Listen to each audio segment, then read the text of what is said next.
الحمد لله نحمده ونستعينه ونستغفره ونؤمن به ونتوكل عليه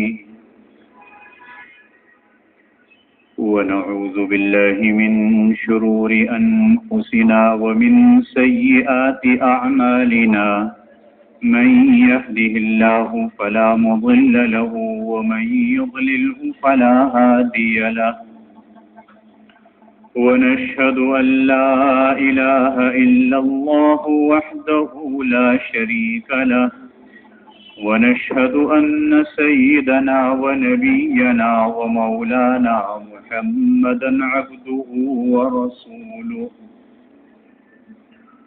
صلى الله تعالى عليه وعلى آله وأصحابه وسلم تسليما كثيرا أما بعد فأعوذ بالله من الشيطان الرجيم بسم الله الرحمن الرحيم إن أول بيت وضع للناس للذي ببكة مباركا وهدى للعالمين فيه آيات بينات مقام إبراهيم ومن دخله كان آمنا ولله على الناس حج البيت من استطاع إليه سبيلا ومن كفر فإن الله غني عن العالمين صدق اللہ العظیم. بزرگان محترم اور برادران عزیز،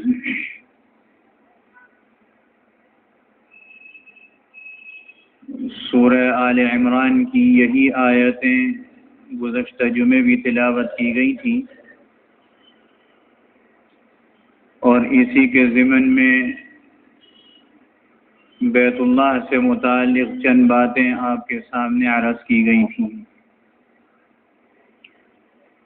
ان آیتوں میں یہ بات بتلائی جا رہی ہے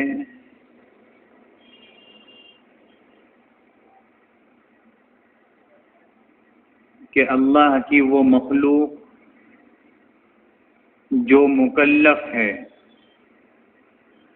اور مکلف ہونے کا مطلب یہ کہ اللہ رب العزت جو احکامات نازل فرما چکے ہیں یا جس وقت یہ نازل ہو رہے تھے اس وقت بھی اور آج بھی قیامت تک اللہ کی مخلوقات میں سے دو مخلوق ایسی ہیں جو ان کے اطاعت کی پابند ہیں، شریعت پر چلنے کی پابند ہے. ان میں سے ایک اشرف المخلوقات جسے انسان بھی کہتے ہیں، اور انسانوں میں سے وہ طبقہ جو اللہ اور اس کے رسول کا کلمہ پڑھتا ہے، یعنی جس نے ایمان قبول کیا ہے، وہ اللہ کے احکامات کی تابع داری میں عمل کرنے میں یہ فرائض اس کے اوپر سب سے پہلے. مخلوقات میں سے دوسری مخلوق جنات کی ہے، وہ بھی شریعت پر چلنے کی پابند ہے. اس کے علاوہ اللہ نے جتنی بھی مخلوق بنائی ہیں، چاہے وہ زمین ہو، آسمان ہو، درخت ہو، ہوا ہو، پرندے ہوں، چرندے ہوں، درندے ہوں، یہ سب انسان کے خادم بنائے ہیں. ہم مخدوم ہیں، حتیٰ کہ جنات کو بھی خادم بنا دیا. لیکن دو ہی مخلوق ایسی ہیں جو اللہ کے احکامات کی تابع داری کے لیے مکلف کی گئی ہیں. تو ان مکلف مخلوق کے لیے اللہ نے عبادت کے لیے سب سے پہلی جگہ جو بنائی وہ بیت اللہ ہے. اللہ اس آیت میں یہ بات فرما رہے ہیں. وَلِلَّهِ إِنَّ أَوَّلَ بَيْتٍ، بے شک پہلا وہ گھر، بے شک پہلا گھر، وضع للناس، جو بنایا گیا ہے لوگوں کے واسطے، للذی ببکۃ مبارکہ، اور وہ گھر جو ہے وہ ہے بکہ میں یا مکہ میں، مکہ مکرمہ کے کئی سارے نام آئے ہیں، بلد امین بھی کہا گیا، اور یہاں پر قرآن مجید کی آیت میں بکہ کہا گیا۔ بکہ کے معنی آتے ہیں گردن توڑنے کے، اور گردن توڑنے سے کیا مطلب ہے؟ مطلب یہ ہے کہ جو وہاں جاتے ہیں، چاہے وہ امیر ہوں کہ غریب، مرد ہوں کہ عورت، بڑے ہوں یا چھوٹے، حاکم ہوں یا رعایا، بیت اللہ کے سامنے ہی سر جھکائیں گے۔ دنیا میں کہیں بھی ہو، سجدہ جب بھی کرنا ہوگا بیت اللہ کو کرنا ہوگا، بیت اللہ کے سامنے کرنا ہوگا، اس کی جہت میں کرنا ہوگا۔ جہت بیت اللہ کی ہے، سجدہ اللہ کا ہے۔ اور گردن توڑنے کے ایک معنی یہ بھی آتے ہیں کہ جو بھی دنیا کے کوئی بھی شخص، کوئی بھی جماعت، کسی بھی ملک کا رہنے والا ہو، بیت اللہ کی عداوت میں اس کو نقصان پہنچانے کے لیے جب بھی کھڑا ہوا، اللہ نے اس کو نیست و نابود کر دیا، گردن مروڑ کے رکھ دی۔ اور حضور اقدس صلی اللہ علیہ وسلم کی ولادت مبارکہ سے پہلے جو عظیم واقعہ پیش آیا، جس کا ذکر خود قرآن مجید نے سورۃ الفیل میں کیا، الم تر کیف فعل ربک باصحاب الفیل۔ یہ یمن سے کچھ لوگ آئے تھے جن کی تعداد 60,000 تھی، اور ہاتھیوں پر سوار تھے، عربوں نے کبھی ہاتھی نہیں دیکھا تھا، اور اس لیے آئے تھے کہ بیت اللہ کو ڈھا دیں، ہم نے جو ایک گھر بنایا ہے اس کے جیسا وہاں پر لوگ آئیں اس کی زیارت کے لیے۔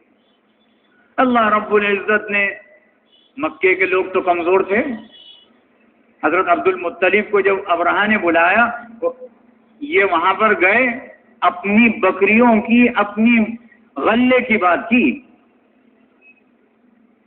اپنے غلے کی بات کی، دوسری بات نہیں کی۔ انہوں نے کہا جی میں تو سمجھا تھا تم بڑے ہوشیار آدمی ہو، بیت اللہ کے لیے آئے ہوگے۔ تو حضرت عبد المطلب نے جواب دیا وہ جس کا ہے وہ جانے، میری جو چیز ہے میں تو اس کا سوال کروں۔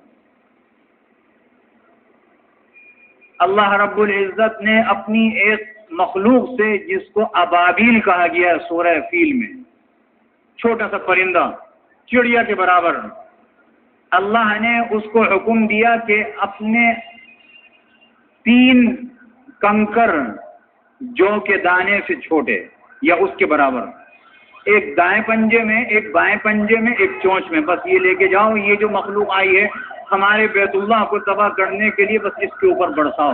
اب آپ دیکھیے اس جو کے دانے کی کیا حیثیت ہے، کسی کو آپ مارتے تو مرے گا نہیں، زخمی بھی نہیں ہوگا، لیکن اللہ کی قدرت ہے، اللہ نے اس میں اتنی طاقت رکھی کہ وہ اوپر سے برساتے ہیں اور اس فوجی کے جسم میں گھستے ہیں، پورے جسم میں پار ہو کر ہاتھی میں جاتے ہیں، ہاتھی سے نیچے گرتے ہیں، تڑپ کے مر جاتے ہیں، اور جو اس وقت نہیں مرے، راستے میں مر گئے تڑپ کے، اپنا گھر پہنچنا نصیب نہیں ہوا۔ ہمیشہ ایسے ہی ہوا ہے، جس نے بیت اللہ کو نقصان پہنچانا چاہا، اللہ نے اس کا بدلہ لیا، اس کی گردن مروڑ کے رکھ دی، اس لیے اس کو کہتے ہیں بکہ۔ اور اس کا ایک نام معروف ہے جو ہمارے آپ کی زبانوں پر ہے، وہ ہے مکہ۔ مکے کے معنی ہیں ناف کے۔ انسان جب ماں کے پیٹ میں ہوتا ہے تو ناف سے ایک نالی اس کے ناف میں ہوتی ہے، اللہ رب العزت اس نالی کے ذریعے سے، ناف کے ذریعے سے اس کو غذا پہنچاتا ہے۔ یہ مکہ زمین کی ناف ہے، پوری زمین پر چاروں طرف جتنی بھی چیزیں ہیں وہ اسی مکہ سے روحانی غذا حاصل کر رہا ہے، اس کی حیثیت ناف کی ہے۔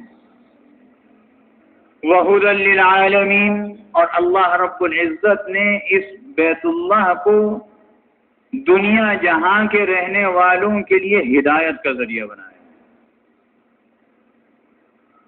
فیہ آیات بینات، اور اللہ رب العزت نے اس میں واضح نشانیاں رکھی ہیں، کھلی ہوئی نشانیاں رکھی ہیں. مقام ابراہیم، اور ان میں سے ایک مقام ابراہیم جو بالکل عام ہے، اب نظر آتا ہے. ایک زمانے میں تو کمرے کے اندر تھا، اس پہ غلاف پڑا ہوا تھا، آدمی یہ سمجھتا کسی کی خبر ہوگی، لیکن ایسا نہیں ہے. اب بالکل کھل گیا ہے شیشے کے فریم میں. اور یہ وہ پتھر ہے جس کے متعلق میں نے بتلایا تھا کہ یہ بیت اللہ کی تعمیر اس پر کھڑے ہو گئے. یہ دنیا کی پہلی چلتی پھرتی بغیر کسی ایندھن کے لفٹ تھی. یہ اللہ کی نشانی ہے. اور اللہ رب العزت جس چیز کو اپنی نشانی بتلاتا ہے، جس کو ہم کہتے ہیں شعار، شعائر اللہ، اللہ کی نشانیاں، اللہ کی جو نشانیاں ہوتی ہیں اس کا حکم یہ ہے کہ اس کی خلاف زبان سے کوئی نازیبا بات نہیں نکال سکتے، اس کی بے حرمتی نہیں کر سکتے، اس کی بے ادبی نہیں کر سکتے. اگر کوئی نازیبا بات زبان سے نکالی، بے حرمتی کی، جان بوجھ کے کی، دائرہ اسلام سے باہر ہو جاتا ہے آدمی. شعائر اللہ میں قرآن مجید بھی ہے، بیت اللہ بھی ہے، مسجد بھی ہے. مسجد کی ہر چیز جو مسجد کی نشانیوں کے لیے مقرر ہے، یہ سب شعائر اللہ میں سے. حضرت صالح علیہ السلام کی جو اونٹنی تھی وہ بھی شعائر اللہ میں سے تھی، اللہ کی نشانی ہے. وَمَن دَخَلَهُ كَانَ آمِنًا، اور جو اس میں داخل ہو گیا وہ امن والا بن گیا. ایسا امن والا، اس نے بڑے سے بڑا جرم کرو، حرم کے اندر سزا نہیں دی جا سکتی، اس کو مجبور کیا جائے گا باہر جائے، اس کا پانی بند کریں، اس کا کھانا بند کریں، اس کو حرم میں اتنا ستایا جائے کہ وہ خود بخود باہر جائے، اور باہر جا کر اس کو سزا دے دی جائے. لیکن حرم کے اندر جب موجود ہے، مامون ہے، حتیٰ کہ اتنا مامون ہے کہ دوزخ سے بھی مامون ہے. تیسری چیز، یہ برکات، یہ خصوصیات جب بیت اللہ کی بیان ہو گئیں تو اللہ رب العزت اب ایک حکم بیان کرتا ہے. اور یہ حکم ہمارے اور آپ کے لیے، اور ہم میں سے بھی وہ لوگ جنہیں اللہ نے استطاعت دی ہے. اور استطاعت کی بات اسی آیت میں ہو رہی ہے. وَلِلَّهِ عَلَى النَّاسِ حِجُّ الْبَيْتِ. بھائی بیت اللہ کی عظمت سن لی، بیت اللہ کی عظمت معلوم ہو گئی، اس کی اہمیت پتہ چل گئی، تو بھائی پھر اب یہ بھی تو ہے نا کہ اللہ اس کے لیے کہہ رہا ہے کہ بھائی لوگوں کے لیے ہم نے اللہ کے واسطے حج فرض کیا. حج البیت، دیکھیے لفظ فرض نہیں آیا کہیں بھی. وَلِلَّهِ عَلَى النَّاسِ حِجُّ الْبَيْتِ، اللہ کے لیے ہے لوگوں کے ذمے. حج البیت، بیت اللہ شریف کا حج فرض نہیں ہے، فرض کا لفظ نہیں آیا. لیکن ایک بات کو سمجھ لیجئے، قرآن مجید جس کام کے کرنے کا حکم دے رہا ہے، تاکید کے ساتھ حکم دے رہا ہے، اس کو فرض کہتے ہیں. نماز کے لیے کہیں لفظ فرض نہیں آیا قرآن میں، اس میں اقیم الصلاۃ، نماز کو قائم کرو. قائم کے معنی کھڑے ہو جاؤ. آتوا الزکاۃ، زکات دیا کرو، فرض کا لفظ تو نہیں آیا. زکات دینے کا حکم آیا ہے، تاکید کے ساتھ آیا، بار بار آیا ہے. تو قرآن مجید جس کام کے کرنے کا حکم دے اس کو فرض کہتے ہیں. جب ہم یہ کہیں گے کہ یہ عبادت، یہ کام فرض ہے، تو فوراً ذہن میں بات آئے گی قرآن کا حکم ہے اس لیے فرض ہے. تو اللہ نے حج بیت اللہ کو فرض کیا ہے لوگوں کے لیے. من استطاع الیہ سبیلا، جو یہاں سے لے کر وہاں جانے تک کے راستے کی طاقت رکھتا ہو. اس طاقت میں جانے کے لیے سواری بھی آ گئی، اس سواری کا کرایہ بھی آ گیا، اور اس استطاعت میں وہاں رہنے کے دوران میں کھانا پینا جو اس کی ضروریات ہیں سب آ گئیں.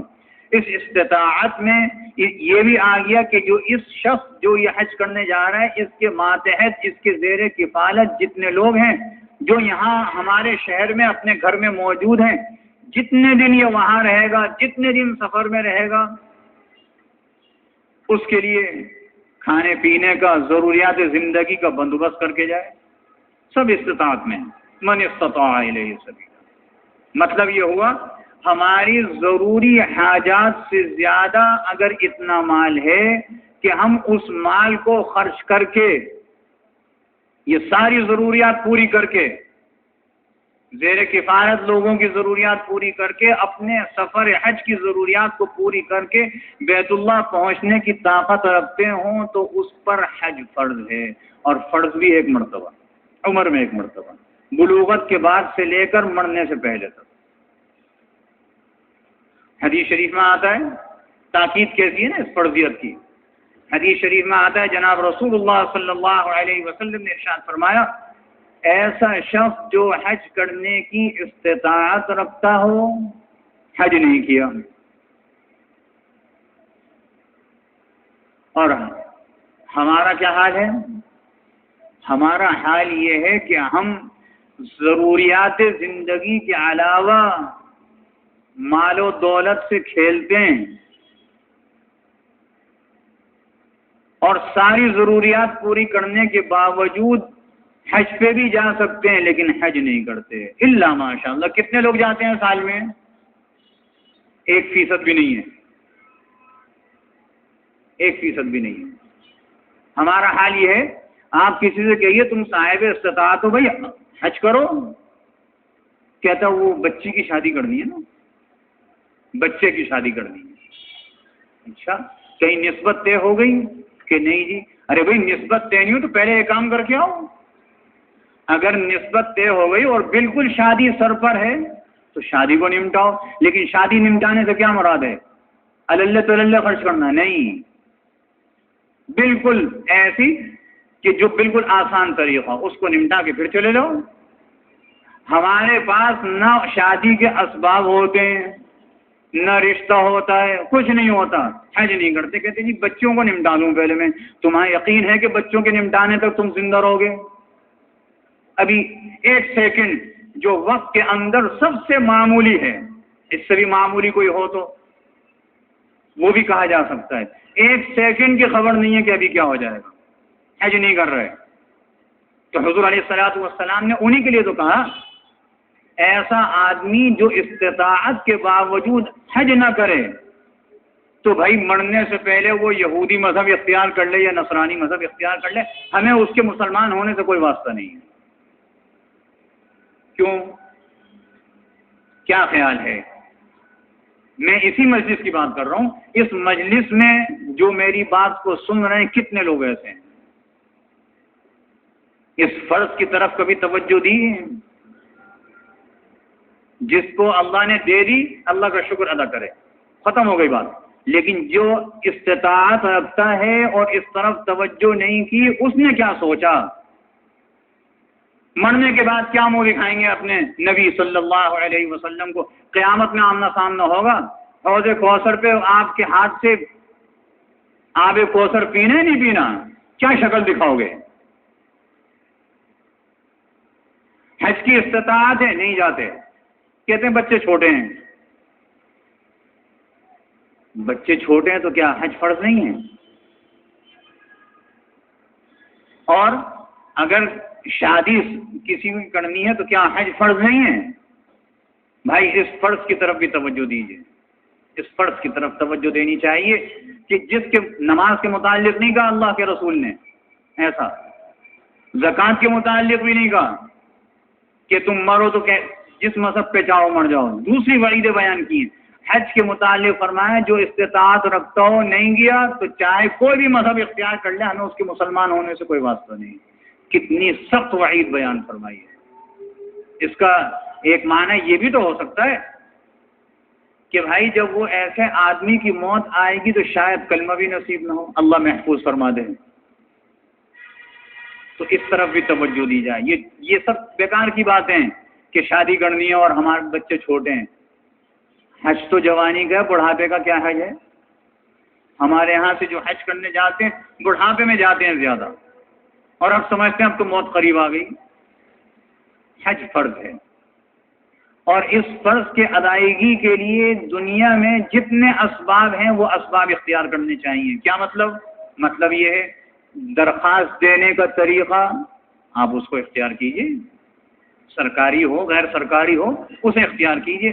نام نہیں آیا، درخواست دینے کے باوجود آپ کامیاب نہیں ہوئے، آئندہ سال پہ چلا گیا. لیکن اگر اس سال موت آ گئی تو اللہ کے سامنے یہ تو ہوگا درخواست دی تھی، اسباب اختیار کیے تھے، نہیں ہوا آگے کام. اس لیے میرے بھائی اس طرف توجہ دینی چاہیے. بلکہ ایک حدیث شریف میں آتا ہے، یہ تو فرض کی بات ہو رہی تھی، ایک حدیث شریف نظر سے گزری، اس میں حضور علیہ الصلوۃ والسلام نے ارشاد فرمایا صاحب استطاعت جو پہلے حج کر چکا ہو، اپنے حج کی تجدید کرنے کے لیے اسے چاہیے 4 سال کے بعد پھر چلے جائے. فرض نہیں ہے 4 سال کے بعد بھی جانا، سنت مؤکدہ بھی نہیں ہے، واجب بھی نہیں ہے، لیکن اللہ کے رسول نے فرمایا سعادت ضرور ہے، اور فرض کی یہ بات ہوئی. اس لیے اس فرض کی ادائیگی، ایسے فرض کی ادائیگی کہ اللہ کے در پر جا کر پڑ جاتا ہے آدمی اور اللہ سے کہتا ہے، ظاہر حال سے کہتا ہے اللہ میں تو اب یہاں آ گیا ہوں، گناہوں میں ملوث ہوں، سر سے اوپر تک گناہ ہے میرے، پاؤں کے ناخن سے سر کے بالوں تک. اے اللہ جب تک معاف نہیں کرے گا واپس نہیں جاؤں گا. آپ کا کام ہے معاف کریں، میں آپ سے معافی چاہتا ہوں، اور اللہ اس کو معاف فرماتا ہے. حدیث شریف میں آتا ہے جناب رسول اللہ صلی اللہ علیہ وسلم نے ارشاد فرمایا جو حج مبرور ادا کر کے آتا ہے، جس میں کوئی واویلا نہیں ہوتا نا، کوئی شکایت زبان پر نہیں ہوتی، کسی سے لڑائی نہیں ہوتی، کوئی فحش بات زبان پر نہیں ہوتی، اور جب وہ اپنے گھر کو لوٹتا ہے تو ایسا لوٹتا ہے گناہوں سے بالکل پاک صاف دھو کر، ایسا لوٹتا ہے جیسے آج ہی ماں کے پیٹ سے پیدا ہوا ہو. بچہ پیدا ہوتا ہے کوئی گناہ اس کے ذمہ نہیں ہوتا، صغیرہ کبیرہ ہر قسم کے گناہ اللہ معاف فرما دیتا ہے، معمولی درجہ ہے. اللہ نے جسے استطاعت دی ہے اسے اس طرف سوچنا چاہیے. اللہ رب العزت مجھے اور آپ کو سب کو عمل کی توفیق عطا فرمائیں، اور وہ مسلمان جو اب تک نہیں جا سکے، اس فرض کو ادا نہیں کر سکے، صاحب استطاعت ہیں توجہ نہیں ہوئی، اے اللہ محض اپنے فضل و کرم سے ان کی توجہ اس طرف کرا دے. اور جو پہلے گئے ہیں اے اللہ سب کو اس کی زیارت نصیب فرما دے. اے اللہ جو صاحب استطاعت نہیں ہے ان کے لیے اسباب بنا دے، اسباب بنانے کے لیے تیرے پاس کوئی کمی نہیں ہے، وہ بھی وہاں پر پہنچ جائیں اور آپ کے گھر کی اور آپ کے نبی صلی اللہ علیہ وسلم کی زیارت کر کے پھر واپس آ جائیں. اے اللہ سب دعاؤں کو قبول فرما لے. وآخر دعوانا ان الحمد للہ رب العالمین. سنت پڑھ لیجیے.